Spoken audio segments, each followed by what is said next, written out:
This podcast episode of MartiniWorks is incredibly sensitive because we're going to be spending the entire time talking about the 2025 Slammedenuff Gatlinburg weekend.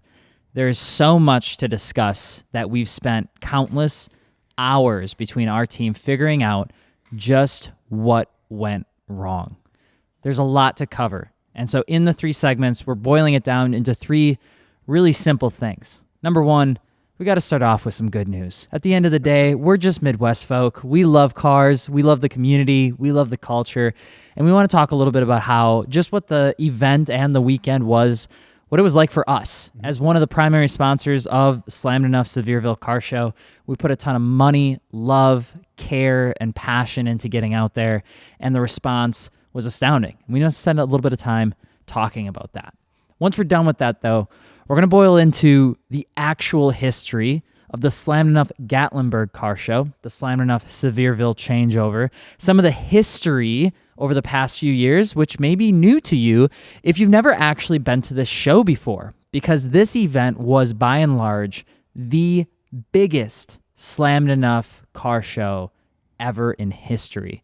And it's really easy to see the consequences of that very exact statement. So once we get done explaining some of the history and some of the things that were very peculiarly done by the city chief and the people in charge, we're going to talk about the consequences of those decisions and ultimately who's to blame for the cancellation of the Slammedenuff Sevierville car show that tens, if not hundreds of thousands of people traveled to Tennessee for. So I'm Alex. I'm here with Dakota. And of course, Gels. And we're so happy that you're here and a part of the MartiniWorks podcast, which if you haven't yet, be sure to subscribe. Let us know your thoughts on what you think was the reason as to why the show got shut down. And of course, if you're looking to support the channel, a subscription obviously means the world. But if you're looking for car parts, be sure to mod your car with your friends over at MartiniWorks.com. You can get wheel and tire packages, mount balanced, shipped right to your door. And of course, we've got great partners so that you can get the lowest prices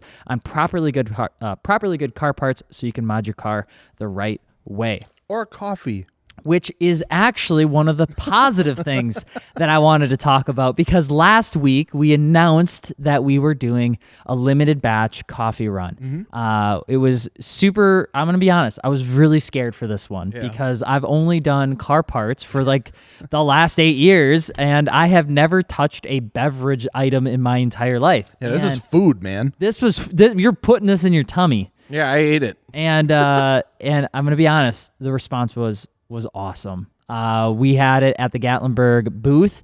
It was really sick. We had Emily, Lars's wife, up there just slanging it and having people try it out. I was a little nervous because you can't really sell food and drink at an expo center, so we giving it away for free. If you wanted to pick up a bag, you certainly could do so. But what was hilarious is that by the end of the day, we had cops showing up for their coffee fix. We had security showing up for their coffee fix. Staff showing up for their coffee fix. Crispy was trying to keep going through all the madness. He stopped by. Yeah, we had it was videographer central because they all got to about 4:00. No energy drink in sight, and they're like, I'm going to try coffee. I've never tried coffee before. I'm willing to give it a shot. And y'all really loved it, which was really cool. So if you guys want to pick up a bag, it's a limited roast batch. We have 2 different versions. One is the Caramel House Blend. It's actually named after my cat who passed away from FIP, but it is also a caramel blend. So it's got some artificial flavoring in there, but it's a super good, nice medium roast. If you're a little bit more of a full-bodied coffee guy or gal, you'll like the espresso blend that we did that has a little bit of a darker profile, a little bit more bold of a flavor. Both were equally successful. I think we sold a touch more caramel blend. We actually are almost out of it already. I really like the caramel one. I'm not much of like a just straight like coffee person, but I will say, maybe it's because I was locked in an expo center for 9 hours, but I did have my fair share of the caramel stuff this week, and it was really good. It was super fun. Dakota, we also have, is this from Car Drugs? This is Car Drugs. Bro, he's got such cool stuff at his booth all the time. His name is Snack. You'd be nice to him. His name is Snack? Yeah. He looks like a snack. I don't really get how it works. I don't either. I'm trying to like figure magic. It out. All I know is that I love him. We have if you're just listening in, we have coffee to my right and a plushy marshmallow looking cat to my left that when you touch it, lights and changes colors. Or if you hit the table enough. Shapes and colors. And it's very addicting. The autism is just peaking right now. Anyway, let's talk a little bit about the weekend for us. Yeah. You know, we went down on Wednesday. Yep. Maybe? No, I left Tuesday. Yeah. The days are all blending I know. together. I can't even remember what day it is right now. I can't really brag because there are people coming from like Alaska and Canada, but Yeah. the drive for us was about 12 13 hours, 12 hours. 12 hours, yeah. We left Tuesday at 8 p.m. Got in at about, I want to say 11 a.m. Wednesday, which was pretty good. Nice and easy. I do enjoy a good night drive with my wife because we switch on and off. I usually drive the first 6 hours. She usually drives the second 6 hours. Went super well. No concerns, no issues. Dakota, you ever run into any problems with the old Forerunner? Yeah, I took the Forerunner down. We left Wednesday at 3 a.m. Yep. So we did a little bit of a different run.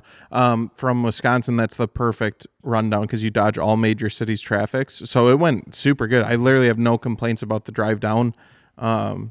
Leisurely went down, stopped at our favorite gas stations, grabbed some lunch, and just kept trucking. But yeah, it went super smooth. Yeah, I took the Mazda USA actually provided me with a CX-70. Bougie. I know. How was it? Dude, listen. It looked good. I don't even know how to explain it. We have a relationship, we have a partnership, right? So I was like ironically talking about the values and features of my 2025 rhodium white Mazda CX-70 Premium inline 6 3.3 turbo with a panoramic sunroof. Is this an ad? It could. It's so nice. Yeah, it's a new ass car. I man. know, but I'm not usually in the presence of a new vehicle. I couldn't. You know when I used to have the Nissan Z, and I told you guys how like mind blown I was that I had Apple CarPlay. Yeah. Lost that ability, and then it came back in the CX-70. Like tenfold. Game changing. I love when he changes. Wild. Yeah, you know. CarPlay is a game changer, especially for a long drive. But it's like, so nice. It also kind of has like some of like the nice little features that you would want that it took me a little bit to get used to in terms of like long-term endurance driving. Yeah. Like the lane assist stuff, still very unfamiliar for me. I wasn't sure how I was going to feel about it. It's a pain in the butt in construction zones. It does not work. The construction zone issue, It you trips just it out. Like when it's like, oh, we made another lane over here, but the lines from the other one are still kind of here. It does not like. To be fair, I also get tripped out a little bit as a fully functioning adult. Yeah, it's just that I don't know where to you're go. a human. The thing that bothers me the most about the construction is the ones where it splits and then it comes back together. But like, man, when you're in a place you don't know, that decision, that's a tricky one. Oh, yeah. Because then if you take the wrong one and now you're off into Wonderland. It's like I need that exit. Shit. And then your actual exit's coming up at like 1.6 miles and it splits now and you're like, oh, what if I pick the wrong one? What if I pick the wrong one? But besides that, it was really nice. You kind of just set your hand on the wheels, kind of make sure nothing crazy goes on, and you're on your merry way. Getting into Gatlinburg on Wednesday, it was quiet. It's very quiet on Wednesdays. Everything's very chill. Yeah, wasn't a whole lot going on. Very chill. I mean, there's still people there though. Yeah, because I was seeing videos of people rolling in. I'm like, shit, they were there like Monday, Tuesday already. You could tell it was a different group of people, and we're 100% going to get into this. We promise, but you could tell 100% there is a different group of people, different group of enthusiasts, different culture. Yeah. When Monday night was slammed at Jimmy's, and we were seeing videos on TikTok already, and I'm like, what the hell? Like, there's always been, I think, a little bit of traffic coming into to Gatlinburg and things like, but like I would argue real roll-in was Thursday. Yeah, almost always like Thursday typically was roll-in. There's a shift. And there was so many people. And when we came in, Dolly Logistics transported our vehicles. Absolutely awesome transport company. If you guys ever need help, go to them. If you're in the Midwest area, tell them we referred you. Not because they like give us any money, but just because then they know that we love them. Yeah, and like Bobby's been in the car scene for a long time. Yeah, he had the first R32 Pandem. Yeah, that that thing Midwest. was iconic. I remember even back in the day his Slam Genesis that he had on the black gold and AG gold wheels. Yeah, so he's a car enthusiast. So it's cool that he got into like transport because it's like now when we want our nice cars and lowered cars transported, he doesn't throw a fit. He knows how it goes. The amount of ramps and wood that guy comes like supplied with to get the lowest damn vehicles on those trailers. Yeah, bless. So he hauled all of our vehicles. He hauled the Datsun. The Datsun made it, which was cool with a squeaky belt and all. We'll get into that. God, that sucked. But he took that, the M4, the Ferrari, the GTT, 3000 GT. What else did he take? Stevens. Lexus, which was pretty cool. Took a There's a lot. Jetta, Volkswagen, something like that. but he had this Fiat on there. So we got into the lobby of Gatlinburg Wednesday, and we're pretty much already met with immediate difficulty. Which again, I'm trying not to get ahead of ourselves, but we got that sorted. We'll talk about that in the second segment of the podcast. Got our cars off, went on our road trip up to the cabin. Cabin was still as lovely as I remember last year. Same time, or the first time that we've ever done back-to-back cabin. Yeah. If you like your cabin, Save it. Book it. Well, not. Well, Maybe not anymore. You know, that's so sad. How long have we been going together? So this was my 5th year. Yeah. yeah, I want to say 5 years, just about 5 years, Yeah, this is 5 my or 5th 6. year. That's crazy to think about. It's been a long time. I mean, it's always been good vibes. I went to high school for 4 years. Yeah, Took you been, Gat for Going 5. again. you went to Gat longer than you went to high school. That's crazy. It is kind of weird to think about like that. Did you learn more or less?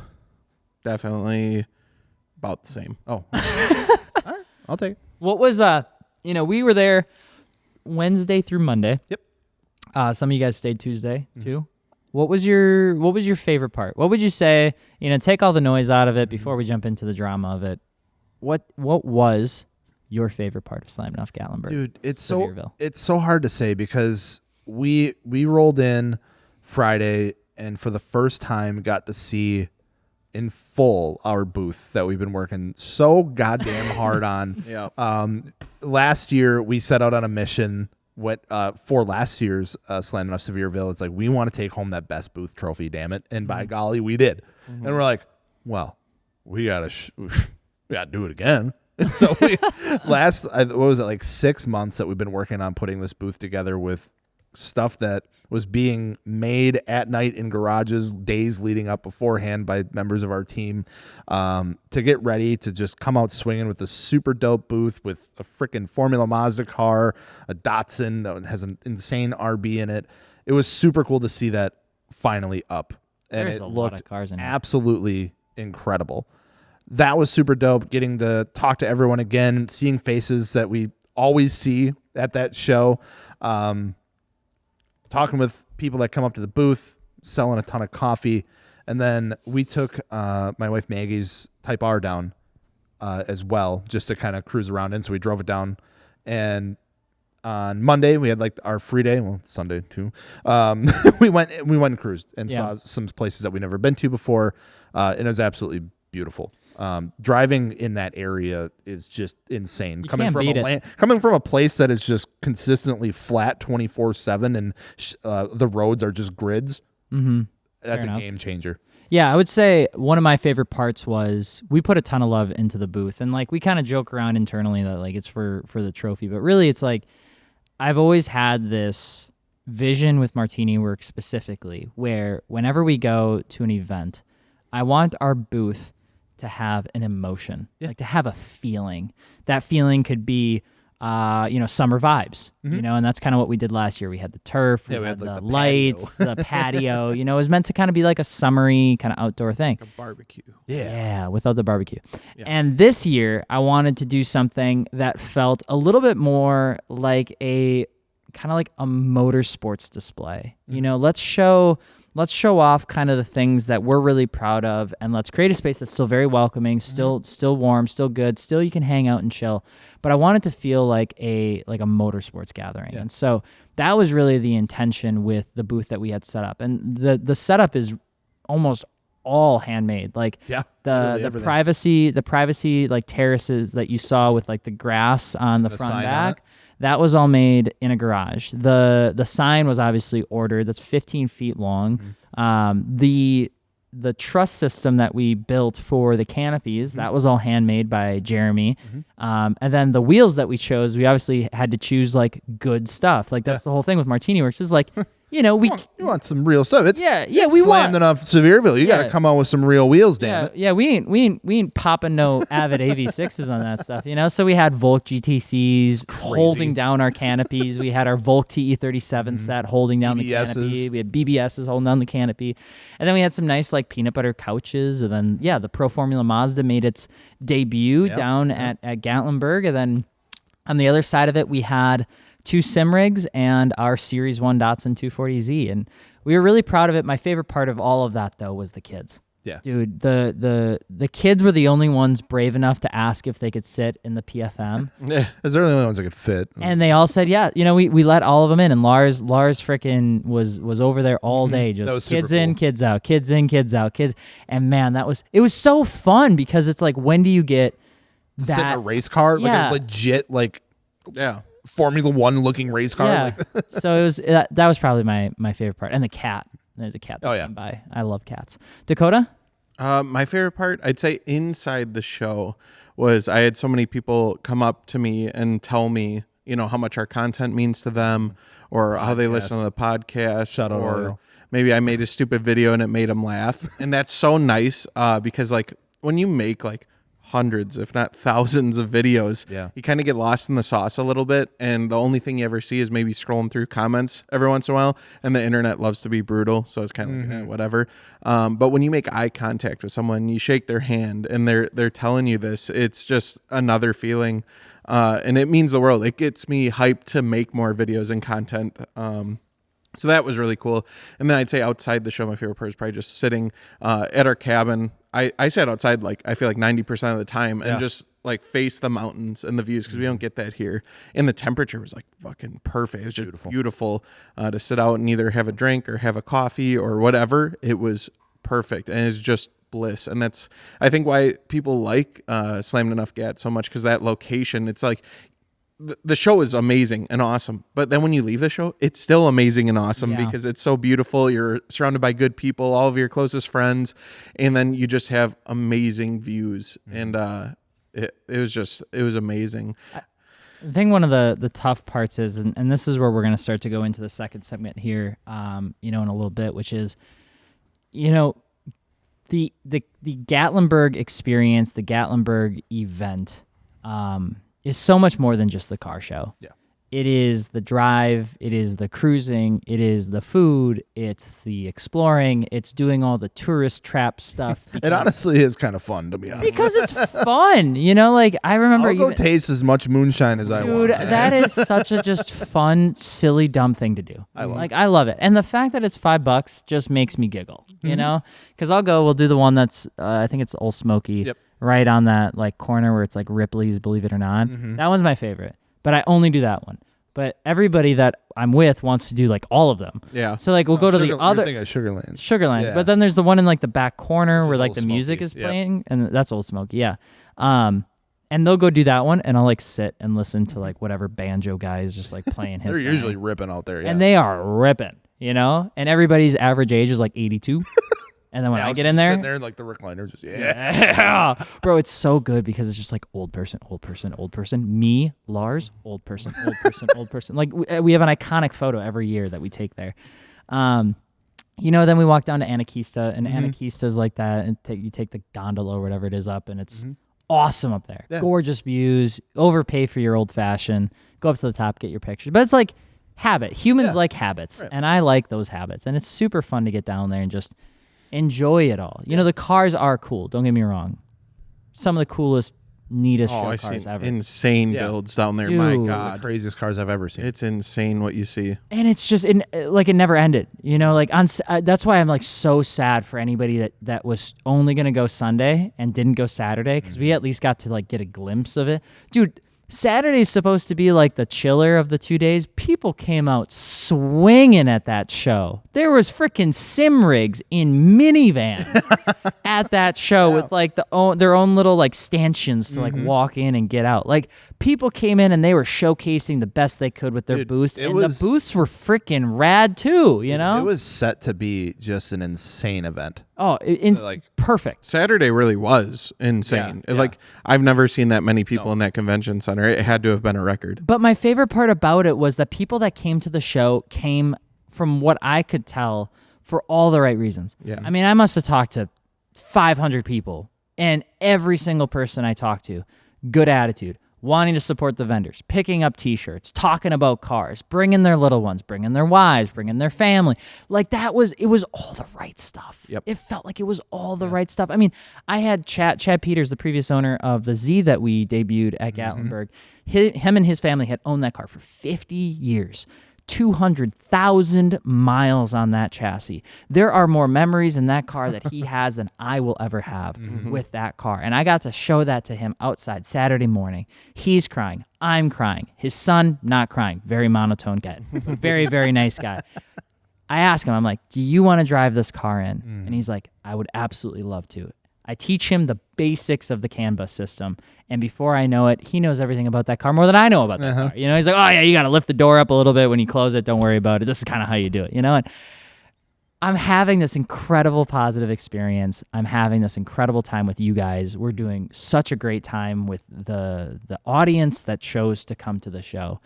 And then, like a flip of a coin, it all went to shit. Came to a screaming halt. It all just stopped. And so in the next segment, we're going to talk about exactly why that happened. Yep. Jell spent a ton of time doing some research on some of the key things that happened leading up to this year. There was some false information and then true information too, so we kind of got to the bottom of them. And we really want to make sure we're going to do our best to say that everything that we're about to share is accurate as of October 8th, which is Wednesday at 5:34 p.m. because information is changing very, very fast. Yeah. More people are coming out saying that they weren't a part of it because they are seeing how much trouble and how big of pitchforks are coming out. Yeah. And we are going to politely yet firmly call out some of that behavior in individuals. So before we do that, we do want to say thank you to our sponsor, which is none other than Continental Tire. Continental Tire has been an absolutely fantastic partner of the MartiniWorks podcast for a number of years. Not only do they support us, but we support them. We always advocate to package your wheels and tires on MartiniWorks. They're good.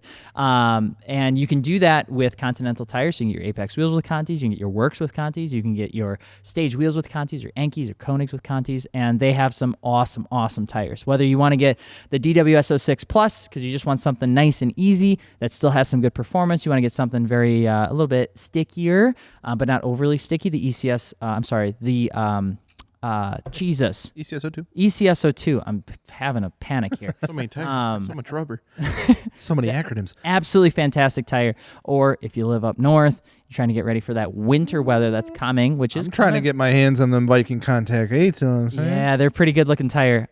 You can absolutely do that. Matches that guy.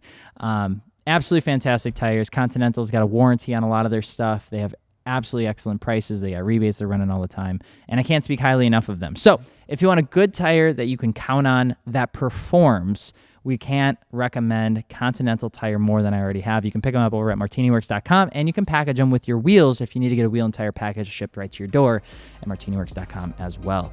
We'll be right back. So now it's time to talk about the downfall, the unofficial / official / insanely controversial end to Slammedenuff Gatlinburg that happened quite literally in under 12 hours. Screwed a lot of people. We went from having one of the best weekends to objectively having one of the worst. And there were not only tens of thousands of enthusiasts that were left with a bad taste in their mouth from all the noise that came from the city and from the police, but also from the police to the car enthusiasts that were there in the city having to deal with various groups of people, both that were trying to do right and people who were trying to treat the city like their own personal playground. And there is a lot to break down here. I want to say before we get into it, there are still some vendors and some partners that went to Slammedenuff Gatlinburg and invested a good chunk of change, some of their own personal cash, to sell the merch and the things that they brought to Gatlinburg that they are now stuck with. And so if you're listening to this on YouTube or Spotify, we're going to do our best to link as many of those small brands as we can in the description below. If they still have any merch available, please go pick some up from them. Show your support, mostly because I've heard from at least a dozen vendors that I stay close to that they're in a very, very tricky spot, because if they do not get rid of the t-shirts, they're unfortunately... It's a lot of money to invest in that weekend, and for apparel that is, specifically for that weekend. Yeah.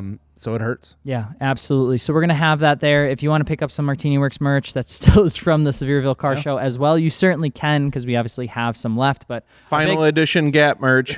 But I'm really trying to make sure some of those brands get taken care of. And so, Gels, why don't you start us off with explain to those that have never been before, why do we call it Gatlinburg?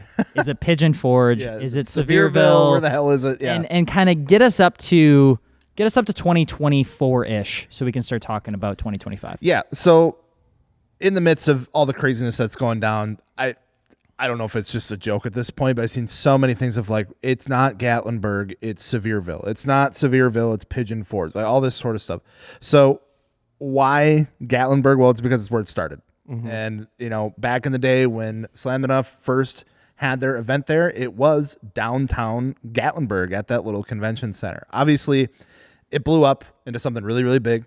They could not support it downtown Gatlinburg. It was already having to, starting to have its own issues with congesting that area. If you've ever been downtown Gatlinburg, it is a very, very small, condensed. It's just always congested. City. It's already congested normally. So throwing a huge car event inside of that is also doesn't work.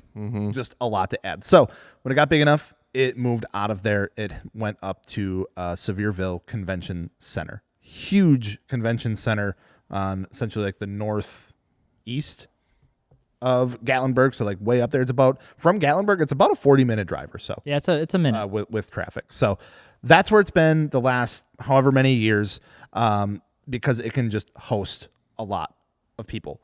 But when people come down, they're staying everywhere and they're going everywhere. It includes Gatlinburg, that includes Pigeon Forge, which is in between there, and of course Sevierville and the surrounding areas. But naturally, as enthusiasts, we've just known to call it Slammedenuff Gat. It's what it's been called for years. Even when it's moved places, it was still called Slammedenuff Gatlinburg until last year, when they were essentially forced in a way to change the name of it, because Gatlinburg did not want any part of it whatsoever.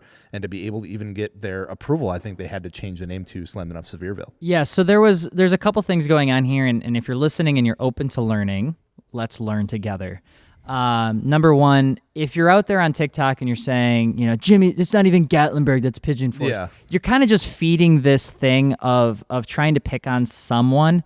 I wouldn't pick on them for not calling it the right thing. I would pick on them for doing the stupid behavior in the video that you're trying to call them out on. If you want to bump shoulders with them a little bit, do it on the right thing. Not on the name, because quite honestly, if you're only calling it Sevierville, that would actually tell me that you haven't gone to the show that often. There's a lot of people that call it Gat just because it's kind of colloquially named that way. The second big thing is you're absolutely right.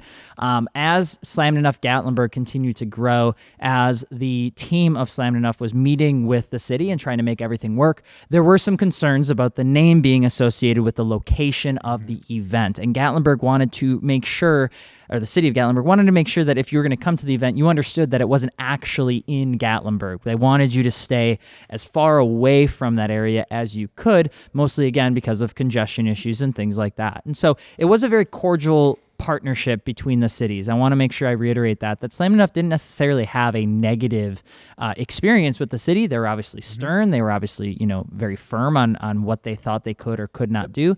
But I would argue all the way up until 2024, that team and the city had a pretty decent working relationship. Yes, 100%. So just to clear the air on that one there, because I know there was some confusion about it, whether or not it was like a joke or people were just genuinely confused. There you go. That's why everyone just see, GAT 2025 canceled. That's why you're seeing it. So leading up to this event, starting already early in the week, we had just some signs of some stuff just being kind of weird already. So a little different. Thursday, October 2nd, So this was still before the show and everything. People are rolling in through the week. Sevierville police posted to social media that they welcomed event visitors, but warned that there are no pre or post event meetups that will have been authorized, and that any gatherings like that will be strictly enforced, saying that like there's no pre-meets, there's no post-meets. Stay out of the parking lots. If you do gather, we will shut it down. So there's a couple things that are really important with this. Keep telling the story. I'm just going to come in and kind of share why this is a big deal. Right. When events like this are hosted, we've gone to Automotion, we've gone to H2OI, we've gone to SOA, we've gone to these shows before. There is a point where things start to bubble over, where the city cannot actually host the volume of cars. It can host the people. It can't always host the cars. And so there are two choices that a lot of cities will start to make. They either increase the price of things during those weekends to try and get people to simply not come because the hotels and the food and the taxes are too expensive. Or number two, they start to blockade places in which automotive enthusiasts could typically hang out. And they started to do this a couple years ago when they denied Vated Mob the ability to host their pre-meet. Right. Which I was actually going to say is like the next thing here, because Vated Mob for a long time would always host a pre-meet, which is typically Friday. And it was dope. And it was super dope. It was a sanctioned event. They had security. They had law enforcement ready. The town knew. Everyone knew. It was a dope, like, sanctioned event that always was super dope. And it worked out very well for two big reasons. Number one, it gave people something to do Friday night. Friday. And the second biggest thing is it got hundreds of vehicles off of the roads, which wasn't necessarily a big deal when you got closer to where that stadium was. But once you got into the Gatlinburg or, Pigeon Forge area, when everything goes down to 2 lanes, if you're trying to turn left, you're out of luck. Yep. So it was super helpful for that, but unfortunately, it got shut down. Yeah, so 2024, so last year was the first year that they weren't able to get approval to do it. They had approval leading up to it, if I remember correctly, and then kind of last minute it got pulled. They're like, nope, we're not doing that. Yep. And that was from Sevierville. Yes. 2025, coming to this year, obviously, same thing. They said no gatherings whatsoever. We're not approving any gatherings. We're not approving any pre-meets. We're not approving any post-meets. Stay home, essentially, is what they said. Like, stay at your cabin, stay whatever. Obviously, that's not going to happen. People just drove literally 700, 800, 1,000 miles to come to this event in a very, very neat location to hang out with people. They're not just going to stay in their cabins. And there's two big reasons why this started to already cause an issue. In Sevierville, the Gatlinburg, Pigeon Forge area, there were places where unofficially people did meet up. One of those places is probably most commonly known as the Brick Lot. Right. The Brick Lot, as of 2025, was also shut down. Yeah, so this caused an issue for us for unloading vehicles, because the Brick Lot was like our standard, like it's a big open lot. Let's go unload the 2 giant trailers full of cars, as well as everyone else. Like that was like the unload spot and load spot for a ton of stuff. And you'd have officers rolling through, just keeping an eye on stuff, making sure everything's good. And it was always cool. They'd stop by, they talk about the cars. Like, it was really cool. There's never like rowdy stuff going on there. You typically, no. And if there was, it would get shut down Yes. relatively quick. And everyone's like, all right, yep, that was stupid. Understand. Got it. This year, we rolled up, and there was just trolley buses blocking the entire thing. You could not get into the Brick Lot. It was completely shut down.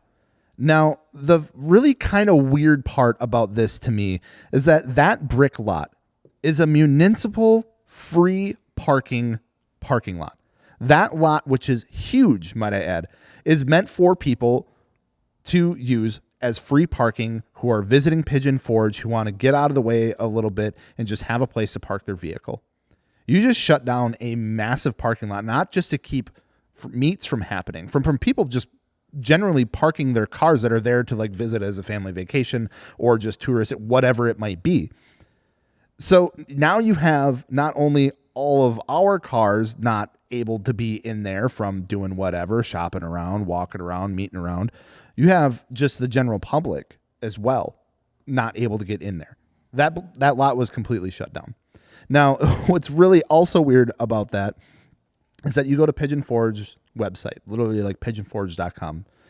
They have a section in there about parking. This is pulled straight from that section about municipal parking. Quote, whether you're coming at a busy time, like during a rod run, which is also another car event that happened, a week or two before this event in the same exact area. So they literally linked and listed in the description on Pigeon Forge's website. Whether you're coming at a busy time like during a rod run or you just want to walk the parkway on a warm summer day, it's a good idea to plan ahead.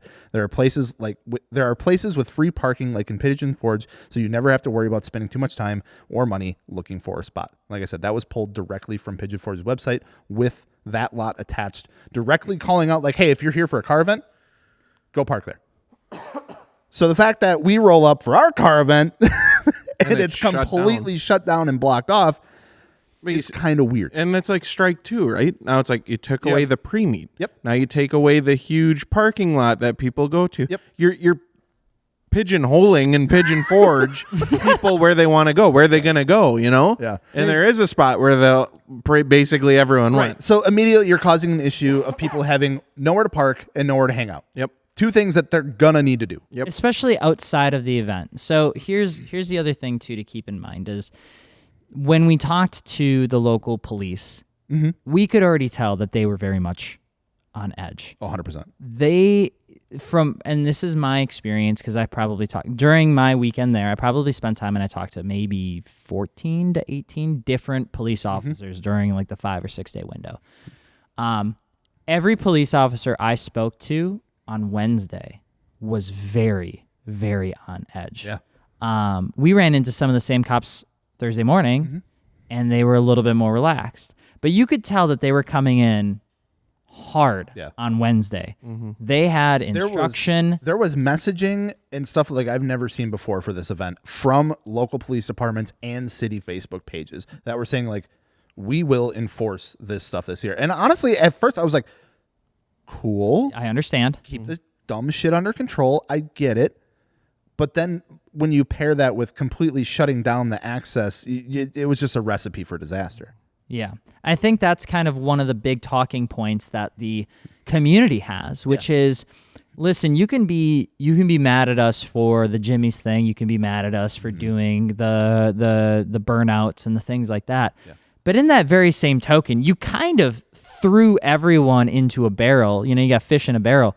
And you created this monster that just so happened to rear its ugly head at Jimmy's. Yeah. Because there was no other place for people to go outside of the event hours. Right. So let's talk about Jimmy's for a second. Let's spend some time and let's talk about Jimmy's. And give a baseline if you've never been to GAD or you haven't gone to Jimmy's. What is it? Yeah. Where is it? What's going on? So Jimmy's Market, it's a kind of, I don't want to call it like a strip mall, but it's essentially a marathon gas station that's right downtown on the strip, Pigeon Forge. They got a ton of stuff in there. Like if you want like any sort of like snack or drink, like that was the place to go. Yep. Yeah.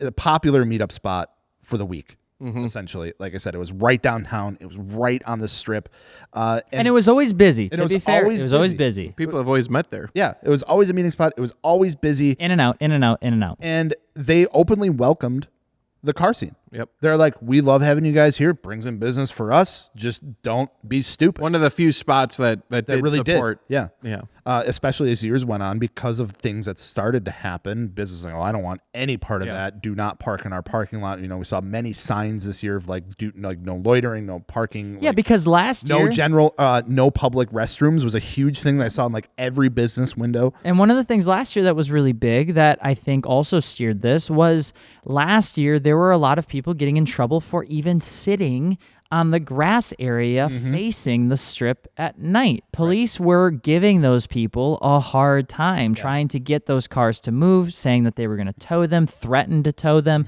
And so you had this kind of behavior last year, which was not only do we not want you parked, we don't even want you down there. Yeah. So for Jimmy's to then say, like, hey, we're cool with it, kind of pushed it further. Yeah, 100%. So popular meetup spot. It's essentially iconic, I guess you could say, of the Gatlinburg Slammedenuff weekend. Yep. Right? Like everyone knows Jimmy's. Now on Thursday, we headed down there because we're like, let's go hang out down on the strip. And it wasn't anything. We went down there like 4 o'clock or something like that. We're like At Jimmy's? Yeah. Like let's roll down. I mean, our first morning we were there at Yeah, the first 9 we were there a.m. super early Yeah. because we were doing stuff with the Pro Formula Mazda, which was super awesome. And that's when we got to like kind of meet like the store manager and a couple of the employees and stuff there, and do some really cool stuff there. Now we went back down later just to kind of hang out, see what was going on down at the strip. And we got there and the parking lot was completely closed off. It was barricaded down, shut down. They were not letting anyone vehicles in the parking lot. Remind you, this is a gas station. You need to get your vehicle in to get gas. They completely shut it down. What? The attached like tattoo shop said that like, well, there's no parking. So we're done for the day because no one's coming in to the park. So they left, essentially shut down their business. And obviously this was met with a lot of kickback from people online, people that were down there. Like, you're literally shutting down a business. You can't do this. What the hell are you doing? A whole bunch of stuff got thrown up about it. And then eventually they did release that lift on Friday with some stipulations. And Jimmy's came out publicly, social media wise, and said, hey, we're back open again. If you're coming, do not block pumps. Do not park under like the awning in front of pumps. We ask that you rotate out like every 25 to 30 minutes. Do not stay here for super long. We'd love to have your business, but do not do the dumb shit. Do not rev. Do not do burnouts. Do not block pumps, and do not park there for long. Essentially came out. It was lifted. Good to go. A Saturday night. We went through all of Saturday, right? So Friday night, did whatever. Yeah. Typical. I would say Friday, from what I remember and what I saw, was pretty typical, right? You had a couple things show up of like some people doing freaking burnouts and shit. There were some noises. There's definitely some noises that were starting to rear their ugly head on Friday. Yes. And I think a lot of that had to do with anybody that was done with work on Friday at 5, came in and didn't even go to the hotel that they rented. They showed up to Jimmy's at like 8. Yeah. And there was some mess. We won't try to spend too much time on Friday. There's definitely some noise, and there's definitely some stories that found their way on the internet that said it was because of Saturday night. It wasn't Saturday night. It was Friday night, but we'll get into that. Please continue. Yeah. So Saturday came, did the show. Everything was awesome. We got out of the show at probably 8:30-ish or so by the time we reorganized stuff, regrouped. The show was awesome. Yeah. Everything went good there. Show was incredible. Show was insane. The staff did a great job. Everybody was in good vibes. There was great attendance. Like, awesome. Yeah. Couldn't have went better. Shot straight back to the cabin, made some pasta for everyone, had a great freaking pasta night, went straight to bed because we had to be up at like 6:30 the next morning to do it all over again. Yep. Now I wake up 5:30 next morning, open up TikTok. I'm scrolling and I'm not liking what I'm seeing. Like, there's just videos on videos on videos that are posted like 2 hours ago. And so like 3 a.m. Shit hit the fan. Just the dumbest shit that I've ever seen in my life. And like the positive response in the comments, like, this is fucking awesome, like literally made me want to throw up. Yeah, it was gross. And I literally sat there and I'm scrolling through, and every fucking video is a different angle or a different event. And it's like literally I'm getting fed it like live because it like had just happened like 2 hours ago. It was like 3 a.m. And like all this stuff is going on. And I'm like, this doesn't feel good. Like we saw shit last year. We saw like some stuff go down Saturday a little night, bit. and it was like, it was I will say last year, a lot of it was self-regulated. Yeah. There was a couple of it. People were quick to call it out. People were quick to like say, don't effing do that. Yeah. Shut up. But when I was sitting there, I'm like, this feels different. Like, this is a different group of, like, there's not even a car in any of these videos. No. If you look at Gatlinburg Jimmy's on Saturday night and you look at the road, not just the people in the parking lot, but the road leading into that area, it looks like a Travis Scott concert. Right. I mean, it is. I have never seen such a congested area of people without any cars being around. Yeah. So essentially what happened, another large gathering happened Saturday night. Everyone's in town for the show, brought a ton of people in. All this stuff is going on. Saturday's typically the big night where if you were going to be there, you're there, right? Whether for good reason or not. And huge gathering happened again at Jimmy's. The police came in. They pushed everyone out. They set those barricades back up. They're like, this is too fucking much. Holy shit. They blocked off everything again. From there, shit just got progressively crazier. More people started showing up. They're getting pissed at the officers. They're yelling stuff at them. They eventually started pushing down the barricades and essentially just like fucking stormed the parking lot of Jimmy's. And to be fair, the police at this point have done quite literally, I would argue, nothing to provoke, nothing to instigate, wasn't fighting people off, wasn't shooting anybody with rubber pellets or throwing tear gas. No tear gas. No one. I saw a bunch of reports like, they Yeah. deployed tear gas in front of. No, they didn't. No. They did not do that. They set up a perimeter. They backed up like, and they stood chill. there. And from the videos and photos I saw, their hands were not on their weapons. They didn't have tear gas in their hands. They didn't have pepper spray. They were literally just They're doing their standing best to there. just like control whatever Yes. the hell is about to go on. Like, we don't know what's going to happen. These are all children. Yeah. We're here. We're just trying to protect everybody. Right. So, like I said, that lasted a certain amount of time. I don't know the true time, like, because like all the videos run together at this point, unless you were there or watch like a hour-long video of like someone's live stream. You get the real like timeline of stuff. But eventually, they were in there, they were out of there, and now everyone's in there. Everyone. Barricades are flipped. The shit is packed. There's people climbing on gas pumps. There's people doing burnouts. There's fights people, happening. There's people on the roof. There's fights happening. I mean, I think everyone saw the video at this point. Like, Yeah. it looks dumb, stupid as fuck. Dumb shit. Absolutely just stupid fucking behavior. And the worst part about a lot of it is that a good chunk of some of that really, really bad behavior were minors. Yes. And I think it's important to call that out. There were people that were under the age of 18, some people without even a car, that were there, that were climbing on things, that were doing dangerous acts, that were causing trouble with the police force, that were causing trouble with other people, that they were hitting things, that they were destroying things, they were climbing on things, and they were under the age of 18. And that's really important when you look into how police react to a situation like Right. this, because you're no longer dealing with a 25-year-old adult male. You're dealing with a child. You're dealing with a kid who has SRT Boy as a TikTok handle, who is on the news telling about how everything's going great, and then storming a gas station, and he looks like he's 15 years old.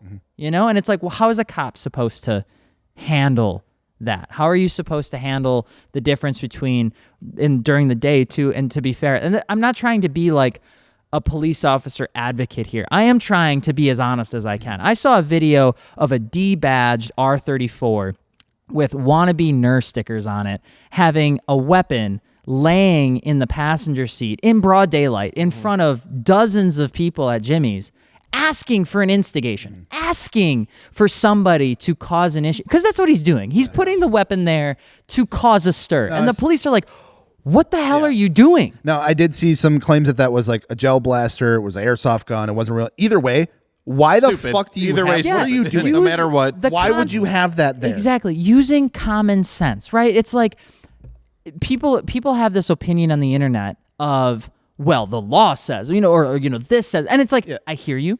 I understand.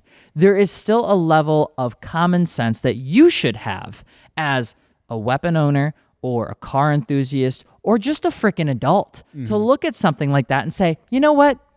Maybe that's not the best idea. Yeah. Maybe because Maybe not now. Maybe all of these posts that are talking about how they're cracking down on this and they want everybody to be safe and they don't want people to park. Maybe I shouldn't bring something that looks like a weapon into a controlled space with tons of people who have already had multiple reports of minors at. Now all of a sudden the cop isn't just thinking this is a freaking idiot, in a car doing something silly. Now he's thinking, what if something happens on my watch? Right? And that's like the thing that people just don't seem to get. There's so much selfish behavior that seem to just be at the Jimmy's location. It's astounding. Like, just saying it out loud just gets me upset. Right. So that all went down. Shit went crazy. It got stupid. They eventually, you had police departments from pretty much every fucking city, township, whatever, called in from around the area. You had SWAT team show up. They were present. You had all this stuff going on. There was helicopters flying overhead, all this shit. Eventually got it under control, shut down really early in the morning. That was the end of it. Well, sort of. Sort of. Then the city was like, nope. You're no done. more. We're done with this. And that report came out we can get into that. Yeah, that report came out, and I remember like literally showered, ready to go. I was walking out the door when I got the call that it was canceled. Yeah, so we'll talk about that. Yeah, I was at the damn convention center. Which we do want to say, we want to give a huge shout out and thank you to our other partner of the MartiniWorks podcast, which is Fortune Auto. Fortune Auto makes incredible modular coilovers for your car. They really specify more on the motorsport side of things. They really like to dial in spring rates, understanding dampers, and they really want you to understand that as well. Definitely not the cheapest. They're built to order here in the United States. Absolutely fantastic team behind the scenes that makes it all happen. If you're looking to kind of get into that, and maybe you're building a car and you want something that's going to last the lifetime of the build, maybe you don't plan on swapping it out, Fortune Autos are great because you can actually build them up. You can start with a 500 or a 510 series. That's the name of their coilovers. And then as you progress down the path of needing more modularity, or you want to get something that's a little bit more fine-tunable, whether that's two-way adjustable or even three-way, Fortune Auto can do that. You can actually send in your coilovers and then they just come back with all the good stuff on them. Now, I will say you can pick them up at MartiniWorks.com. Some of them are actually in stock, and when they are, we actually flag the products so that you can just pick them up and go right from there. Otherwise, your build to order time can take anywhere from 4 to 6 weeks. So if you're looking to get a set of coilovers here, especially as you get into the winter months, maybe you want to get something dialed in, make it feeling proper and nice. We can't speak more highly of Fortune Auto coilovers, and you can pick them up over at MartiniWorks.com. So we're back to the worst of it, and of course, our opinions on the downfall of it. Right. So yeah, all that went down Saturday night. Like I said, we're starting to see this stuff early Sunday morning as we're getting ready to go to Convention Center, ready for day 2 of the show. Yeah, me and you actually, we left early because we want to get there because in order to film at Slammedenuff Gatlinburg, the show is so insane. There's so many people. It's shoulder to shoulder. Like when the show is going, you're almost not filming anything because it's just madness. So we get there early, so that way a few of the car owners are, quick detailing and stuff. Up, yeah. I mean, they're using their Melco Automotive and they're wiping their cars down. And that's the perfect time to be like, hey, can we sneak an interview quick? So we get there, and we start noticing everything's a bit different. Right away. So we literally mentioned, we kind of made a joke, right? We stopped at, we're on our way. Yep. And it's about, like I said, a 30-minute drive or whatever from where we were staying. And there was like a group of cars that were driving. They were like nice ass cars. And we're like, guys, the convention center's the other way. Idiots, GPS must be taking you wrong or whatever. On the wrong way. Or they got catfished or something, you know, like that. And then all of a sudden, Brent, our videographer, was with us. And I think you called him, Alex, and you're like, hey, show's canceled. We're like, what? What the fuck? Are you serious? He's like, yeah, show's canceled. And that was, out of everything that I've ever been at, out of every show I've ever gone to, I've gone to a lot across the nation and across the globe, I have never, ever heard of a city revoking a permit license for a 2-day event the morning of the event. Mm-hmm. I've seen it the day before, or 2 days before, or the week before, or a month before. I have never seen a city say, as of this morning, you can't do it anymore. So essentially, because I talked to a couple of the other vendors that were there, Slammedenuff team got there, and they were met with the entire police department, and SWAT, and basically had like a standoff in the parking lot of like, this is what's happening, this is what we're gonna do, this is what we're gonna allow in, this is what we're not gonna allow in, and essentially they set up a perimeter along the entrance and were turning every show car away because they had all the cars staged for load in and stuff for the morning because you have a ton of cars to get in there. Turned every one of them around at the gate. We had our friend Steven who was showing his car Sunday. He was ahead of us. He got turned away. He like messaged us. He was like, hey, I don't know what's going on. They told me that the show is not happening. And mind you, they this is unique to the show. They swap out the cars, so it's not the same car. So some people exclusively go to show their car on Sunday. So now that's just getting right. And we're like, well, holy shit. Like all of our stuff. And they're like, is in there for the vendor stuff. And they're like, yep. We were talking with Alex and he's like, yeah, we have to go in. Essentially, we have until 3:00 to get all of our stuff out of there. And that's it. Yep. Vendors are allowed in just to clean up. And that was the only people allowed in there. Yeah. So we got there. We essentially, put out a video saying like, hey, this is what's going on, just to get the word out. So people, if people are they're waking up. People are traveling that day to come down for the show. Like, don't. Because, there are people that travel 4 or 5 hours just to come down to see the show, that like leave that morning. So we wanted to get the word out there. So we did that video. But along with that, we did get a full statement from the police that day, the Pigeon Forge Police Department, actually, and said, City of Pigeon Forge prioritizes safety, well-being, blah, blah, blah, the residents, kind of addressed what all happened Saturday night. Said that no shots were fired. There was no gas deployed by our department. They did have some instances of some injuries and some fights that went on. Nothing severe. Right. Essentially, the statement in here, the Slammedenuff car show was not sanctioned by the city of Pigeon Forge. Right. It was sanctioned in Sevierville. The show was not in Pigeon Forge. That was just a gathering of people. It's not connected to the meet at it's not Jimmy's. connected. It's not connected to any of that. So it posed a serious threat to public safety. We stand in full support of the city of Sevierville and their decisions to cancel the official car show. This type of activity does not reflect the values or atmosphere we work hard to provide our residents and visitors. We love our city, committed to preserving its reputation as welcoming, family-friendly destination. Now, the last statement here was, I thought, a little crazy. Because at first, when I started reading, I was like, oh, okay. Like, I like this statement. And then, like, the last part of it kind of went off the rails. To all legitimate car enthusiasts, we ask that you respect our communities, our laws, and our businesses. You have been asked to leave the area. Please do so peacefully and lawfully.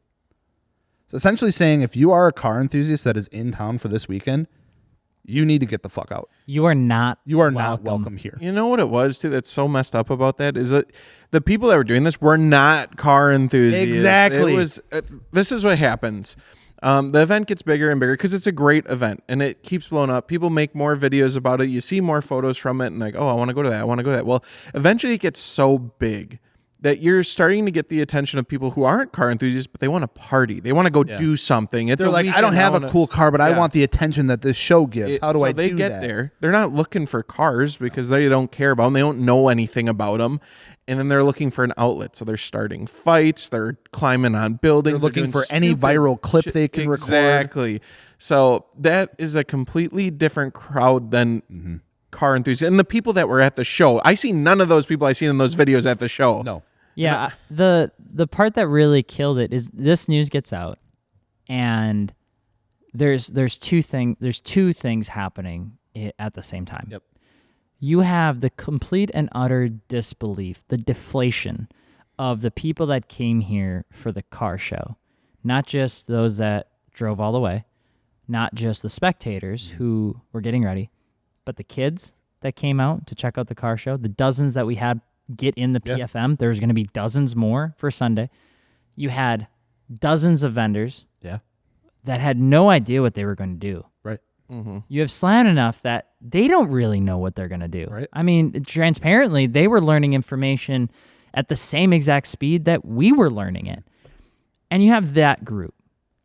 Then you have the people who have already taken it into their own hands to say, let's go click farm the absolute crap out of this. Let's find everybody that we can blame. Let's go blame the cops. And the one thing I want to reiterate is the cops are the byproduct of two big things: the actions of individuals and the instruction from the city. They are just the conduit between those two groups. They are the ones that have to enforce what that decision is. Exactly. The cops are just doing what they're supposed to be doing. We had tough conversations the Wednesday that we unloaded the cars with the cops. Didn't mean the cops were bad. No. Didn't mean that we expected them to kick us out.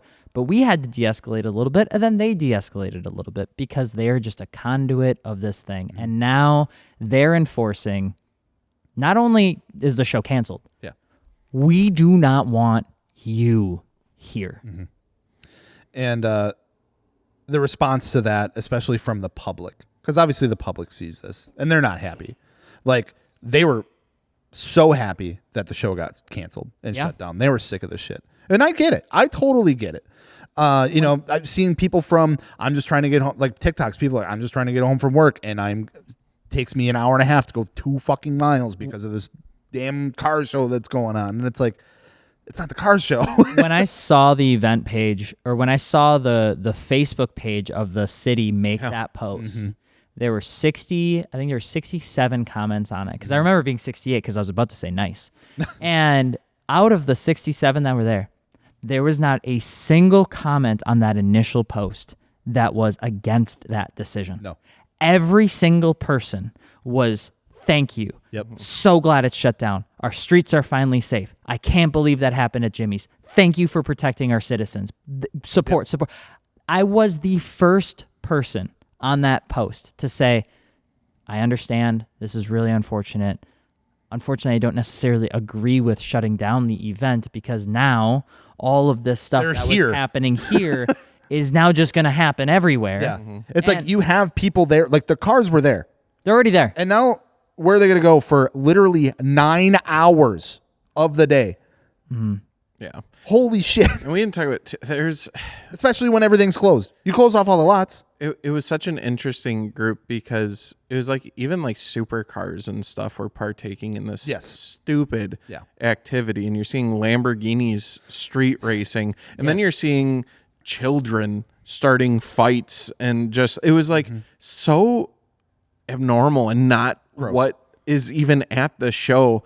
But I just can't reiterate like how disappointed I am in people for ruining so many people's, show they look forward to all year. There's people that get engaged when they go to this show. Literally. There's people that plan for this. There's people ask off of work a year in advance to go to this, and people ruined it to make like a TikTok video or And to do a stupid street people that have race. put thousands of dollars and countless hours, blood, sweat, and tears into their cars to get the chance to get their car in this literally prestigious fucking show, to get accepted, to then be turned away by a police officer at the door to this show after spending how much money to get the car ready, to get the car there, to spend with a 2-hour notice to spend, the money on the cabin, all this sort of shit, so they just be turned around. And there's a lot of deflection happening right now as to who's to blame. Because I reached out because I found out that the green and yellow Lamborghini were built by a company called EAG Motorsports. And EAG had content on their feed of them doing very similar stuff, doing burnouts and stuff like that in tunnels with their SUVs, to then finding out that those green and yellow Lambos got out onto the main strip and drag raced. Yep.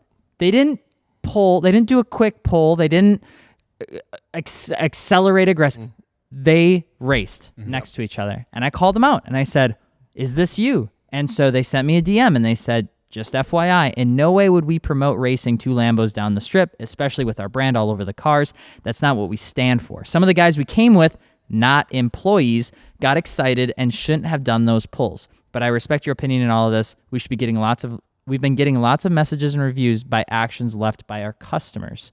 So they're pushing those people away from their brand right now. Who's going to want to take accountability for this? You just got Now they're scared. Now everyone's scared. But what I said was you're still condoning it as a byproduct of you being okay with it being on the internet, and then once it got shut down, you're like, oh no, never mind. right. Yeah. Well, now that something happened about it, no, of course we're not. And it's the same garbage that I'm seeing I saw a couple people on, and I'm glad they reached out. I do respect that and I appreciate that. And if they don't condone it, they don't condone it. If they're not their employees, right, that's where the accountability ends. Yeah, there's only so much they can control. But the guy in the green Lambo is trying to defend himself, saying, no, that's not really what happened. Now, is that the same Lambo that was literally at Jimmy's every night, revving the absolute piss out of it and like shooting flames out of it? There are consistent reports of this guy driving like a dweeb. Okay. The same thing, though, could be said to things from really crappy SRT ship boxes that I saw clips on TikTok of them doing donuts in the grass and doing burnouts up the hill and escaping GAT and purposely causing a ruckus. And those people are equally like the bane of my existence.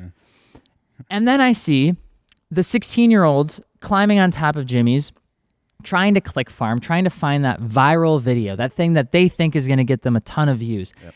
And I've realized it doesn't matter if you're an orange M3 doing burnouts up a mountain, or you're a green and yellow Lamborghini doing pulls down the main strip, or you're the 15-year-old kid that got in a fight because somebody said that your chain was fake.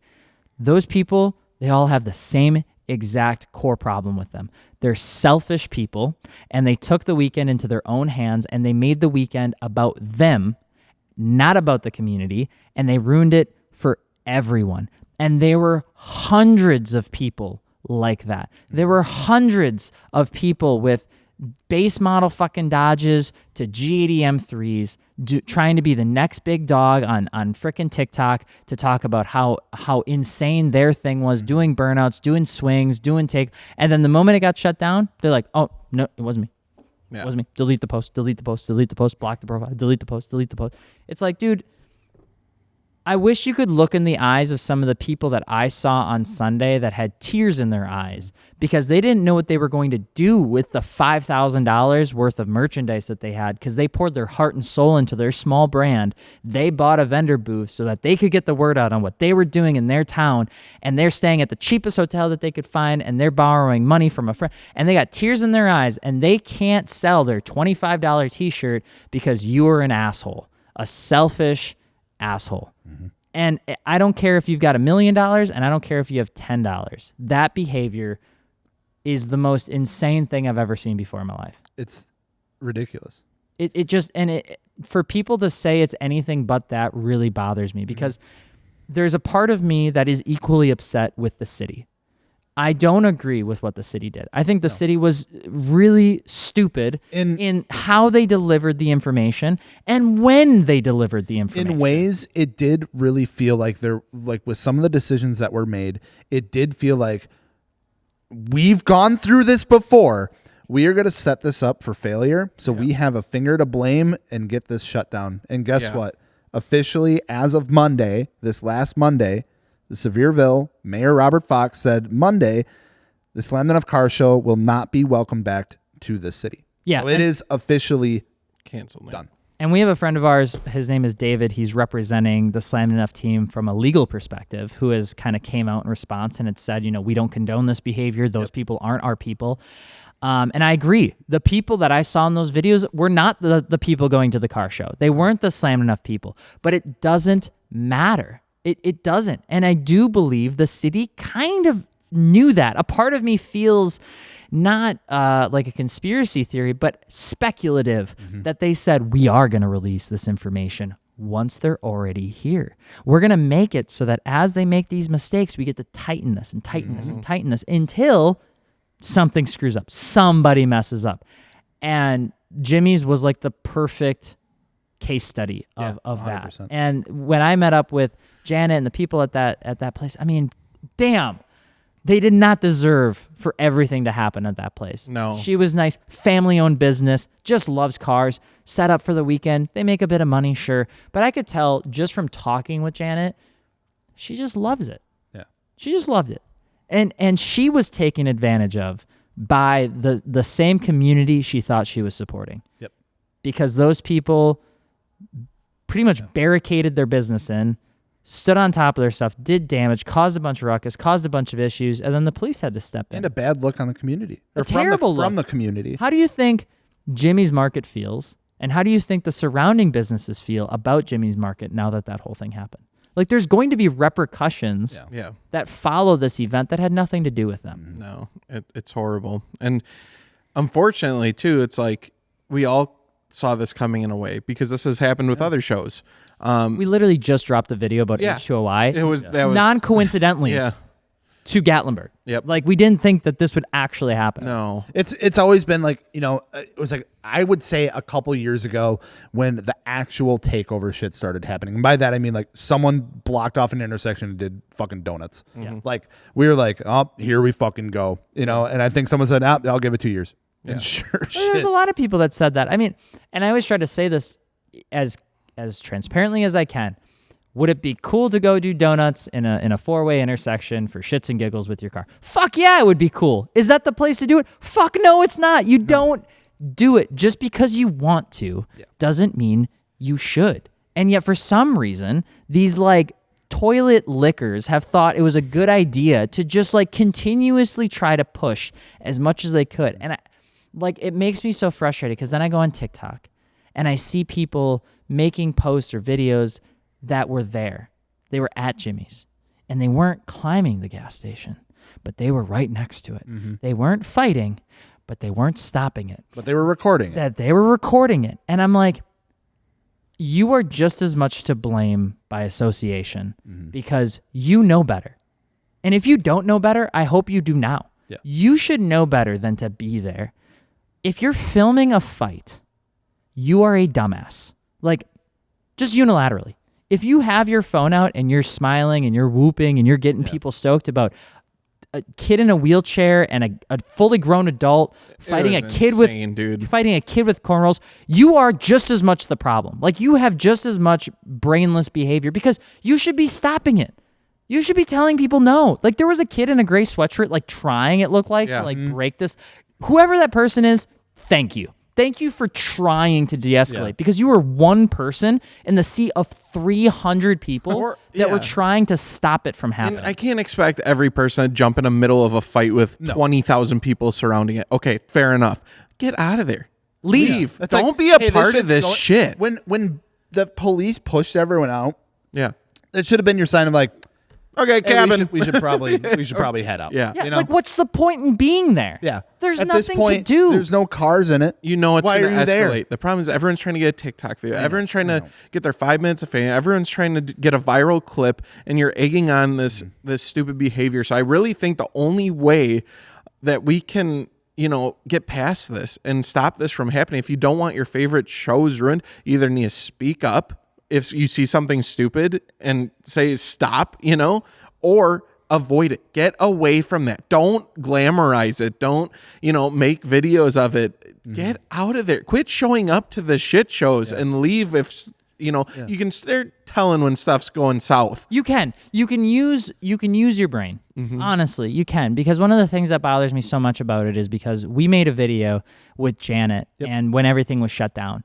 And on Thursday. And I was like, we didn't do it for views. I didn't do it for views. Brent, the one that videoed it, didn't do it for views. No, I specifically remember him saying, he was pissed because it felt messed up. Yeah. He's like, them shutting their business down essentially for something that they, didn't really have anything that's fucked up. That's messed up. Yeah. And I agreed with that. And I signed off on that idea, not because it was going to get views or if it didn't get views, but because it felt wrong. And then after everything happened, I was like, you know what? I can see why the cops did that. When the show got shut down and we made our video, we didn't make the video to go viral. We made the video because people needed to know, because nobody knew what the hell was going on. Right. Yeah. And we were getting... Us as a vendor, we're halfway there until we found out that the show was canceled. Yeah. We were, and so it's like, there's a difference between sharing information for the sake of trying to help the community understand what was going on, and you putting some slowed down, stupid ass mumble rap bullshit on a 15-second edit for views. I do transparently believe that. And I think there's so much that I wish we could go back and we could talk to some of these people that thought that their behavior was okay, because there's so much deflection right now in the car community. And I feel bad for Slammedenuff. I feel bad for the vendors. I feel bad for the spectators. And I feel bad for the people that came to check out rad cars, because there were so many rad cars. But the reason the show got shut down is the same frickin' reason that H2OI inevitably also got shut down. People decided to turn it into their own personal goddamn playground.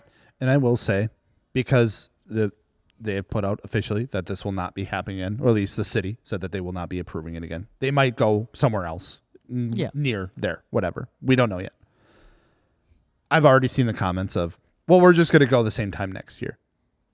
I don't know if I would do that if I were you, because now you have actually no reason to be there as a mass group, because you have literally no sanctioned event. And we saw the exact same thing happen with H2OI. And that's when people start getting fucking pepper sprayed. That's when the fucking riot control starts coming out. That's when the police are told to be just absolute hard asses about literally everything. That's when cars get towed. That's when they get impounded. Ticket prices get quadrupled. You get ticketed for everything. And then that's when the rift starts to happen between, the police and car enthusiasts once again. And I'm not condoning what the city did, because I do believe the city really didn't release the information at the right time. No one is a winner here. I think it was handled very poorly. No, it was handled very poorly by the city. And I don't agree with it.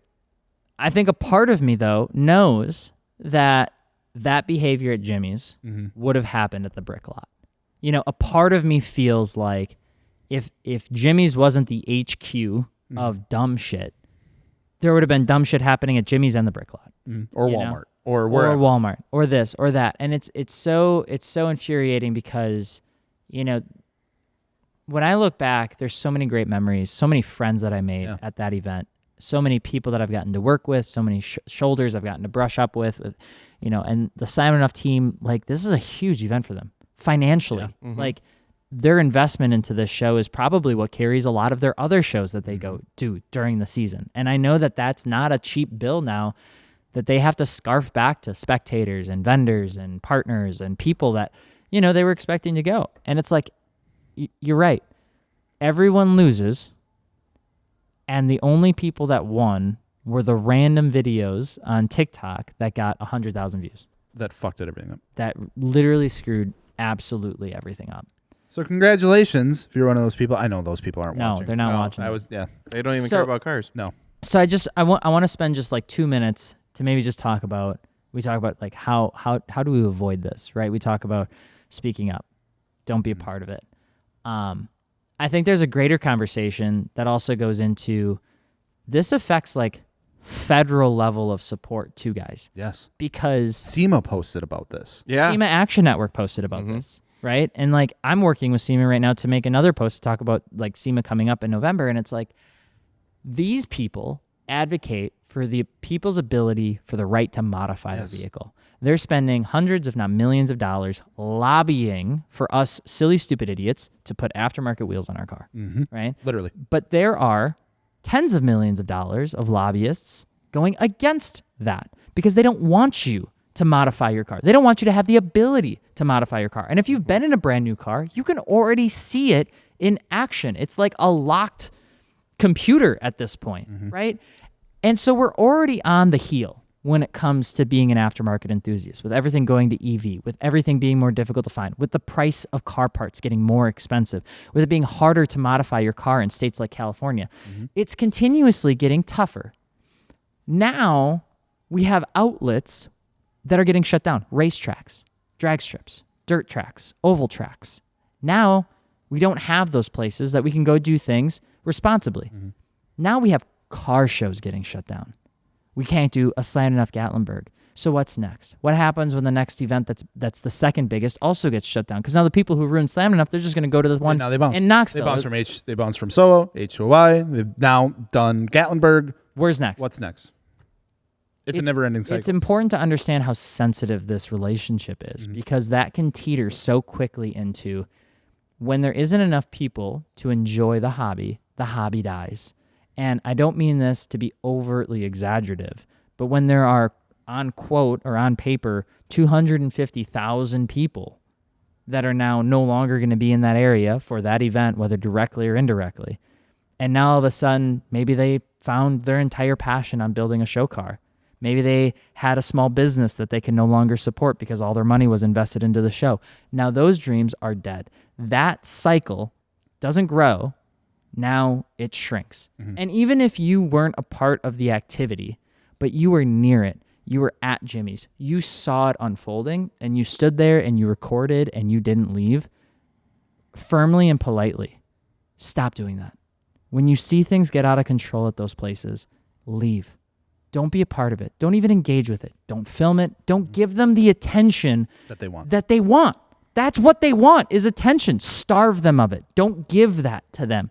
Don't flash it in their screen. Don't film them doing a burnout. It's not worth it. So we wish this podcast was maybe a little bit more positive. We had... Saturday was awesome. Saturday was incredible. I wanted to come on here. I was looking forward to the podcast the following week of being like, these were the wheels of Slammedenuff Gatlinburg. This is the trends that we were seeing. These were some of the dope cars that we saw. I talked to this person. I caught back up with this person. We went out and shot with this person. Here's all the cool stuff that you should check out next year. Yeah. And we didn't get to do that. And unfortunately, we'll never get to do that again. Yeah. If you're one of the people doing the burnouts in the grass, or you're the Hellcat people, or you're the bike people doing burnouts, or you are an attention-seeking, sleep-deprived human being that tried to make Gatlinburg about you, you really need to have a good hard look with yourself, regardless on if you have a green Lamborghini, a yellow Lamborghini, an orange BMW, or a shitbox Hellcat. Everybody, all of you, if any of you gotten a chance to listen to this, it's not worth it because you ruined it for so many people, and nobody's going to remember you. No. People are going to remember the memories they had inside the car community, and the only memories they're going to have of you is you ruining it for them. And that is a bad thing, and you should feel bad. And if you have a small business and maybe you were impacted by this happening, feel free to drop a comment on the podcast below on where people could potentially pick up merch. Maybe you were coming out and you're just throwing some t-shirts out of your trunk and you're just trying to make a little brand possible. I got multiple stickers from people that were starting their own. I thought that was sick, you know? Drop it. You know, we're happy to support it the best we can. And Slammedenuff, sincerely, I'm sorry. I'm sorry you guys had to go through that. You guys are a fantastic team. You guys put on fantastic events. Saturday was fucking killer. It was awesome. We received super warm welcome into the show by the staff. They were more than willing to help set stuff up.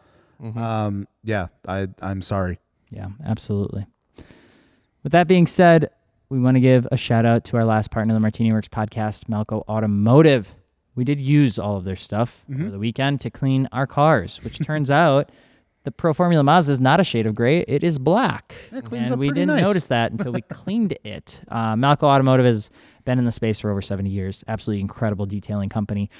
You may not have heard of them because they typically only did stuff for professional detail shops. They only sold it in big bulk. So they started moving into the consumer side of things, and we were one of the first ones to help get their brand out the door. So if you're looking to give it a shot, you want to give it a try on your car, can't speak more highly of them. I've said that for every single brand I've partnered with for this podcast, but I mean it. Like, they're really good stuff. And of course, we have specific kits for you. Whether you just want something for your wheel and tire detail, you want something for your entire car. They come in, sometimes with the kits, they come with a nice little baggie that you can hold on to. You can throw it in the trunk, super convenient. But if you're looking to check it out, you can find it over at MartiniWorks.com. Absolutely incredible stuff. And we want to say, we wish we had more positive news. We don't want to speak on behalf of everyone. We just want to speak on behalf of our experience and our community that we've had. And we hope that the people that can make a difference try to continue making a difference. And hopefully we can find a way forward in 2026 to have a really cool event that those people don't follow us to. And a huge, massive, gigantic thank you to every single person that came up to the booth, purchased something, supported, and then also I heard a million times that you listen to the podcast. That means the world, and I truly take it to heart every time you guys bring it up and mention it. I heard it, we throw it on at work. I listen to it with my wife. We play it all the time. I even had someone tell me that they got to the cabin, they started grilling, they threw on the podcast, That's so funny. and while people were cleaning their cars, grilling food, they had the podcast going, and everyone loved it. Love it. That gives me chills. That's the coolest thing ever to hear. So thank you so much for supporting the podcast, picking up some merch, picking up coffee, or, modding your car at MartiniWorks. We really appreciate you guys. And hopefully the rest of the car enthusiasts out there that were at the event can just do better. Let's just do better. Thank you to the real car enthusiasts. Thank you to the ones that are making a difference, that are out there just enjoying the hobby like it should be. Mod your car for you. Don't be a friggin' idiot. It's not that hard. Cool. We'll see you next week, guys. Thank you.